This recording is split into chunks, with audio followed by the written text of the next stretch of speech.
Actually, that's very interesting commentary that you talk about. USC really wasn't even recruiting 7 months ago. Yeah. Do you remember when it started to pick up and why? I mean, it picked up fast. I mean, Zach, when Coach Henson offered me, or Hanson, excuse me. Yeah. When Coach Hanson offered me, I mean, ever since then, it was like they've been recruiting me like I've been offered for 3 years. Really? So, yeah. It was really, like, immediately he went to go see my parents, like, talk to the family, like, it was really fast. And I don't know what happened or what did it to them, but, I mean, I'm glad they recruited me.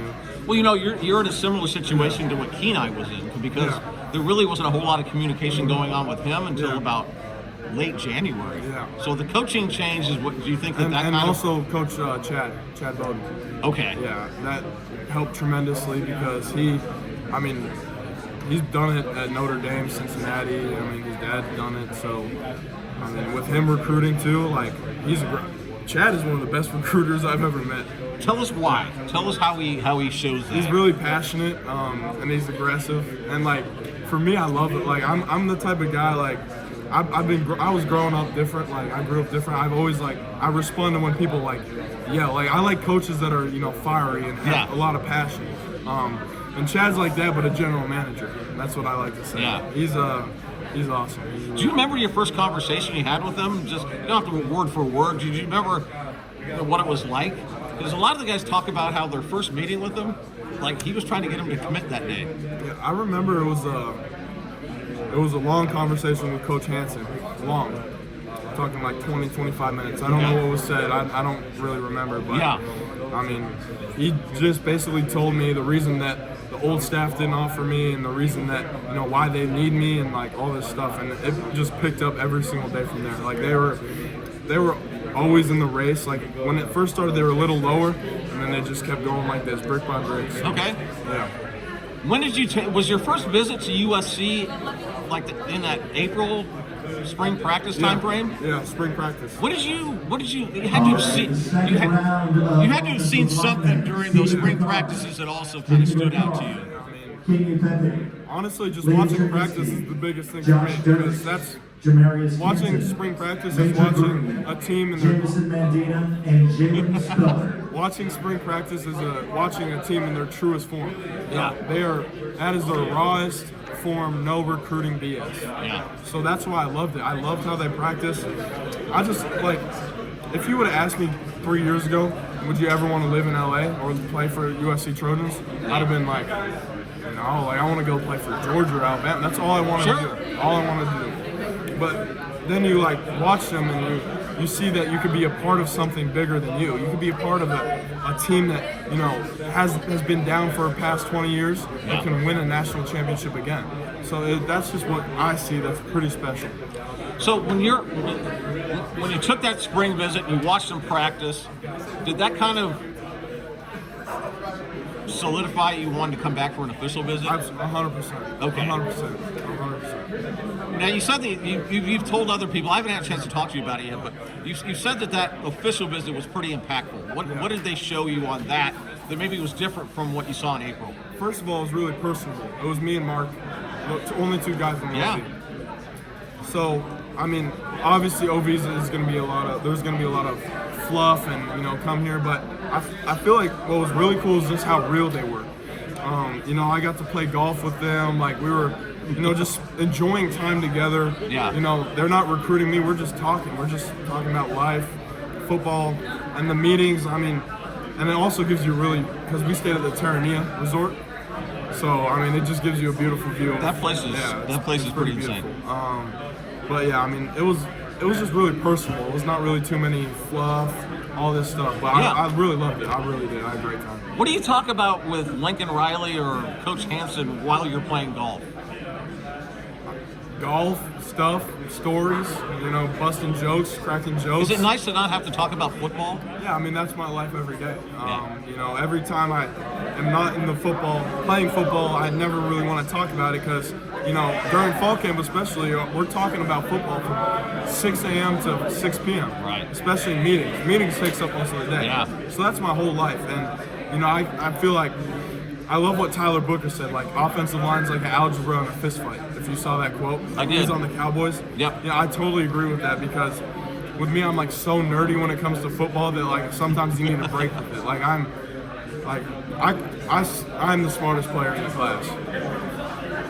That's just it. Like, and I feel like when you do something so much, when you're not doing it, you just want to relax your mind, relax your body. I get that. You know, when you're at the Terranea, you just want to play golf and just flow. That's why golf is so relaxing to me. Yeah. So, yeah, I think that's really helped. And you guys, I was asking you and Kenai about, you got a driving range here at IMG, you got a golf course that's like 3 minutes away.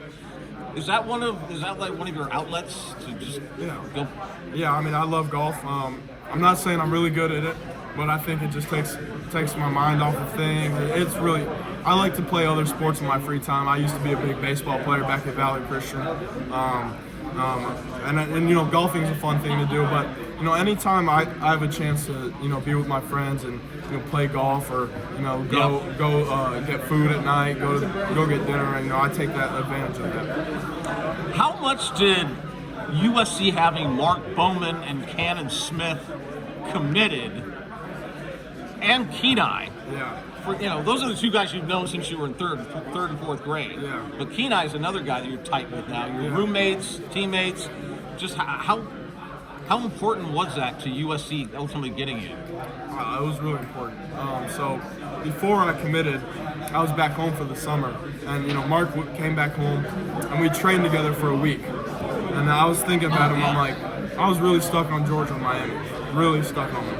And I talked with him about it, and I really prayed about it too. Like I really thought about it, and I'm like, dude, we could have the opportunity to do things that's never been done before. You know, from you being my quarterback on my youth football team to playing in Lincoln Riley's offense again. It's pretty damn cool. And comboing defensive ends and defensive tackles. Yeah. You know? So just like being there, and then Cannon, you know, playing next to Cannon youth football days, playing with them a little at Valor. You know, that's an awesome guy, man. Cannon's a great kid. You know, I haven't really got some time to spend time with him this past summer, but you know, it would be really cool just to see us all back together. And obviously Pepe, that's my guy. That's lived with him for 3 years. So. Talk about him. Yeah. Just when you guys first met, I mean, was it kind of like you knew you were going to like this guy immediately? Oh, I mean, absolutely. You know, for him, like when I was a sophomore, I had to step up and play a big role and start at guard. You know, and it was harder on Pepe because there was Jordan Seaton in front of him. Yeah. So I think just seeing him and then watching him grow as a person, like we really push each other every day. Like that's our number one goal we have goals written on our mirror.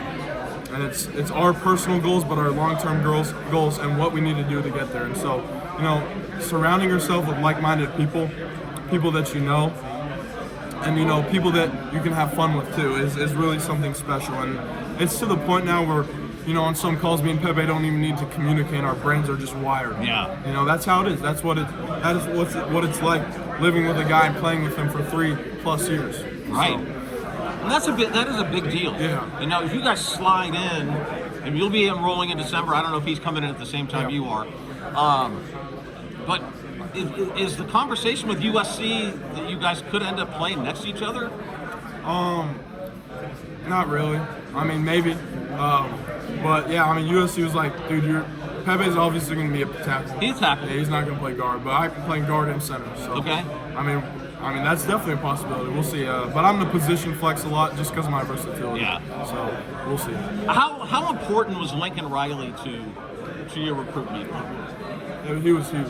Okay. On my OV, going to his house and having a meeting with him. You know, it was a meeting that, you know, really kind of did it for me, I think. You know, his plan for me and what he sees in me and how he sees me on that football team, being a guy that's eventually a captain, a leader, a guy that can come in and build himself back up and, you know, change an offensive line room. Obviously, when I go, I'm going to be at the bottom of the food chain, and I have to hold myself to the highest standard and take accountability. But I'm just going to go like this every single day. That's my mentality, 1% every single day. And, you know, his plan for me is insane. And, you know, at Oklahoma, you have guys like Creed Humphrey. Like, he sees me, like, playing guard, and then, you know, eventually because of my, my brains. Being a vet center in college, getting drafted, going to the NFL. But I just think his plan with me and what he sees in me is something special in a head coach that I see. The center position is actually very intriguing because of the football IQ part. Do you almost kind of like see that's where you'll start out? Probably not. Okay. Like I said, I don't really know. I mean, they can throw me wherever. Right. I know. I honestly never really thought of playing center just because my size. I was always like, oh, you're too tall to be a center. But are you 6'5"? 6'5" and a half. Yeah, about almost 6'6". And so just my knowledge of football, I've always been a leader. So I love leading an offensive line. Last year I made all the calls at left guard. Our center didn't, I made calls. Yeah. And so just knowing ball and how quickly I retain information and how I can see stuff, how I can see safeties rolling, how I can see, nickel stack, and I can see, the defensive line's going to pinch, and we make a call for that and that and that. It's just something that they see in me, and I don't mind it at all. I've been actually practicing center a little during fall camp just to get used to things because, in a stretch, if IMG needs me to center, then I can come in and play. I mean, you couldn't have asked for a better head football coach to come in here for somebody like you. Absolutely, yeah. My last question is going to always be about this place here. Yeah. Like you were talking about like-minded guys. Did you kind of get a feel for that before you decided to ultimately come here? Were you kind of had a chance to talk to some of the players here just to kind of get the vibe for what it was like, or do you just know you're? I just came in. You just came? Okay. I just came in. I knew that this would be the best opportunity for me. Yeah. And USC, that's the best opportunity for me. I'm doing what I need to do, and this is coming to IMG. It's something I needed to do.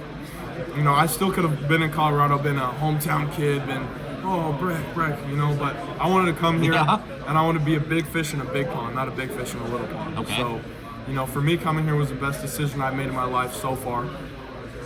And this one is a great one too. But, just being around the people, I knew that I was going in there and competing. I know what it takes. So I ended up earning the starting job as a sophomore. So. I know. I mean, there's a lot of pressure to come in and do that too. Yeah, I was 15. Right. Yeah. Well, hey, man, congratulations on everything. But my last question is, what put USC over the top? Was it, you said the Lincoln Riley meeting? Was there anything else? Just the opportunity for me and my family. Opportunity in LA, having family in LA. Yeah. I'm actually, a funny thing, second cousins with Jonah Hill, the actor. Your dad was telling me that. Yeah. So his mom, they live there, and just opportunities for me, and also I watched this quarterback documentary on Netflix, and you watch Jared Goff talk about why he went to the Detroit Lions. He wants to build something that's great.